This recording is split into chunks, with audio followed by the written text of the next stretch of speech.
नमस्कार, आप देख रहे हैं 10 कदम। लखनऊ से बड़ी खबर, जहां पर राजाजीपुरम में रहने वाले 31 साल के नितिन मिश्रा को अल्बानिया में गिरफ्तार किया गया है। नितिन मिश्रा पर आरोप है कि वो ड्रग्स की तस्करी कर रहा है। हालांकि परिवार वालों का कहना है कि नितिन कपड़ों का कारोबार करने के लिए अल्बानिया गया हुआ था। नितिन की गिरफ्तारी की जानकारी के बाद से यहां उसका परिवार परेशान है। नितिन के पिता ने भारत सरकार से मदद की मांग की है।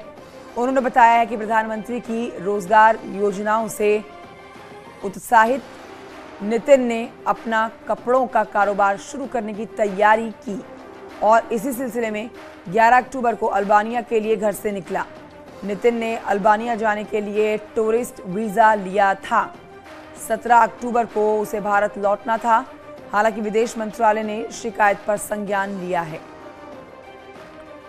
ऋषभ मणि मेरे सहयोगी और क्या आप सिलाई सीखने के लिए हजारों रुपए खर्च करने के लिए चिंतित हैं? फ्रीडम ऐप को डाउनलोड करें, 40 घंटों का टेलरिंग कोर्स देखिए और खुद का टेलरिंग बिजनेस शुरू करें। जानकारी देंगे ऋषभ मणि। ये विस्तार से जानना चाहेंगे पूरी खबर। आखिर ये क्या मामला है? नितिन को अरेस्ट किया गया है, लेकिन परिवार कुछ और ही बात कह रहा है। देखिए, लखनऊ के नितिन मिश्रा हैं जो नेटवर्किंग का काम करते थे, नेटवर्किंग मार्केटिंग का ये काम करते थे।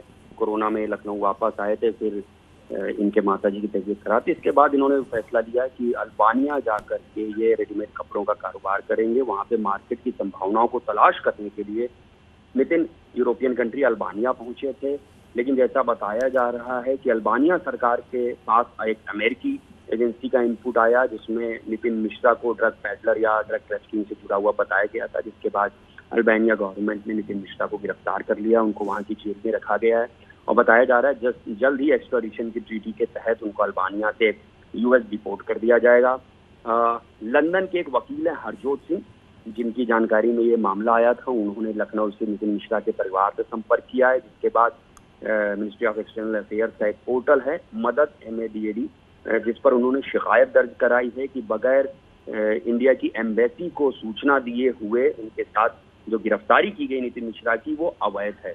तो फिलहाल जो जानकारी मिल रही है उसके मुताबिक मिनिस्ट्री ने इसका कॉग्निजेंस लिया है, इसका संज्ञान लिया है और इनकी पूरे मामले में मदद की तैयारी की जा रही है। और ये बताया जा रहा है कि एक गलत आइडेंटिटी के चलते, गलत पहचान के चलते नितिन की गिरफ्तारी हुई है। शुक्रिया आपका ऋषभ मणि त्रिपाठी जानकारी के लिए।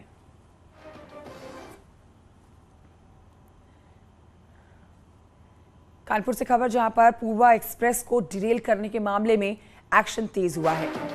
RPF GRP की छापेमारी जारी है। हिरासत में लिए गए हैं कई संदिग्ध। CCTV फुटेज के आधार पर एक्शन हुआ है। 3 युवक रेल ट्रेन के आसपास दिखे हैं। शराब की कुछ बोतलें भी नजर आई हैं। ट्रैक पर बिछाई गई थी ईंटें। 21 अक्टूबर की घटना है ये, जिस पर एक्शन लिया गया। हावड़ा से दिल्ली जा रही थी पूर्वा एक्सप्रेस, जिसके कई डिब्बे पटरी से उतर गए थे, डिरेल हुए थे।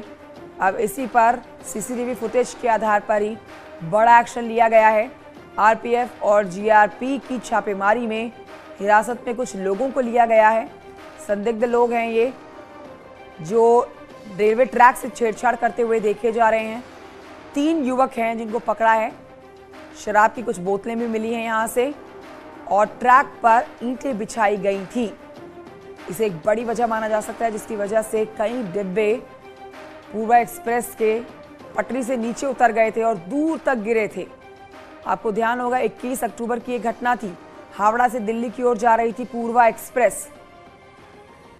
अमित गंजू मेरे सहयोगी और जानकारी देंगे। अमित, 3 युवक रेल ट्रैक के आसपास दिखे हैं। पुलिस क्या कुछ बता रही है इस मामले पर? और देखिए कंचन, मैं आपको बताना चाहूंगा कि जिस प्रकार से रेलवे ट्रैक पर ये पत्थर रखना के मामले को पहले पुलिस गंभीरता से नहीं ले रही थी, मगर जिस प्रकार से एक साक्ष्य मिले कि 22 अक्टूबर को भी सेम इसी ट्रैक पर, सेम इसी 1010 के पत्थर के पास ईंटें रखे गए थे। 60 से ज्यादा टूटे और बड़े बराबर ईंटें मिले थे।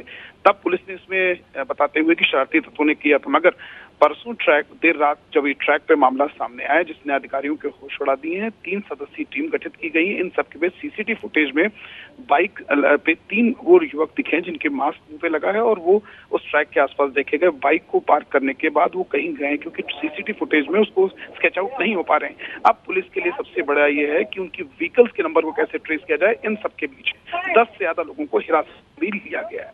शुक्रिया आपका अमित गंजू जानकारी के लिए। और आज की बड़ी खबर आपको बताएं, मुख्यमंत्री योगी आदित्यनाथ हिमाचल प्रदेश